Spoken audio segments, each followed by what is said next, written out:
Hi, my name is Kathy, and I am the art teacher at Art Projects for Kids. I hope it becomes your favorite place for finding easy step-by-step art lessons. Today's project could actually double as a science lesson, how to draw a volcano. It makes for a really cool drawing, and it's a great way to learn more about them too. Let's get started. The supplies you need for this project are the usual ones: a sheet of drawing paper, a pencil, black marker, and crayons. You can also download and print this helpful tutorial from my website. Before you begin though, I always recommend folding your paper to get some lines that match my tutorial. All you have to do is fold your paper in half both ways and make a nice crease. When you open it back up, you'll have lines that match my tutorial, which help you see where to draw. Step number 1. The very first thing to do is draw a large mountain that is going to be about this big and has sloped sides and a narrow top. Draw one side that angles down, then make a bumpy top, and draw down for the other side. When you're done, you can connect the sides at the bottom with a wavy line like this. Step number 2. The first bit of lava that is oozing out of the top can be a drippy looking line like this. If you make it wider than the mountain, it will look really thick. Step number 3. Now you need to erase the lines inside that drippy shape that you just drew. Next, add another layer of lava that is going further down the side of the mountain. Start on one side and try to add a variety of long and short drip shapes all the way across. When you're done, be sure to erase the lines inside this drippy shape just like you did earlier. Step number 4.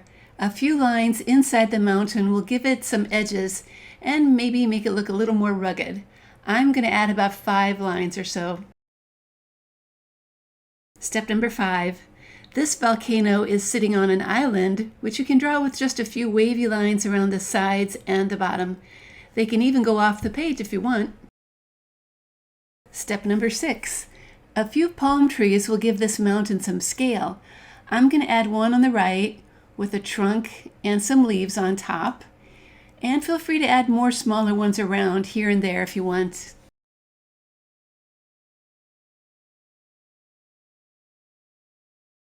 I'm thinking one more palm tree on the left side will kind of balance things out.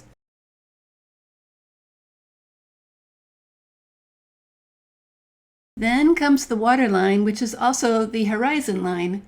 Try to make sure that the two sides line up with each other. Step number 7.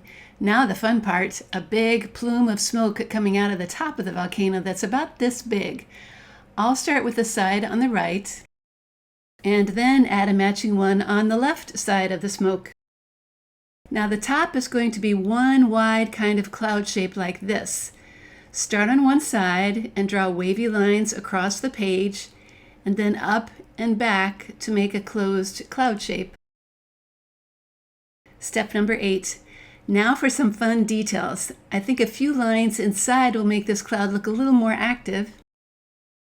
And of course we need some spurts of lava coming out of the top of the volcano. They can look kind of like water droplets.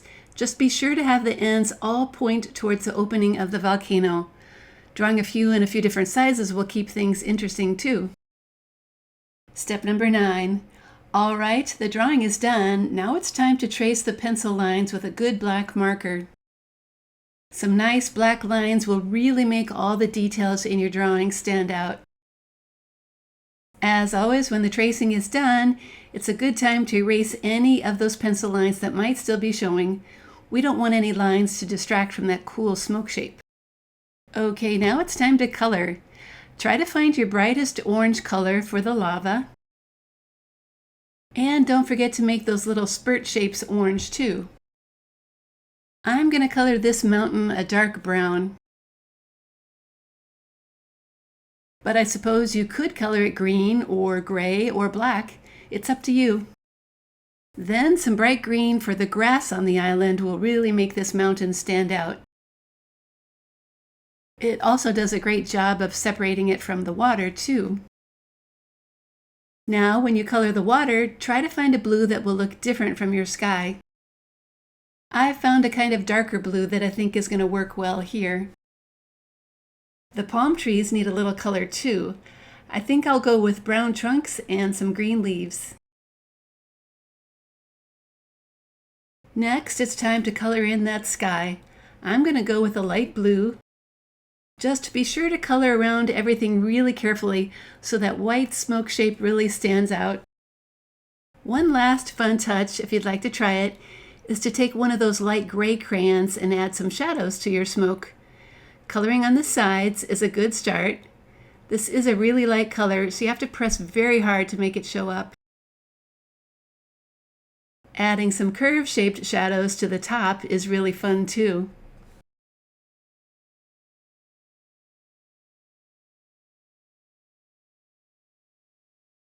All right then, it looks like this volcano drawing is done.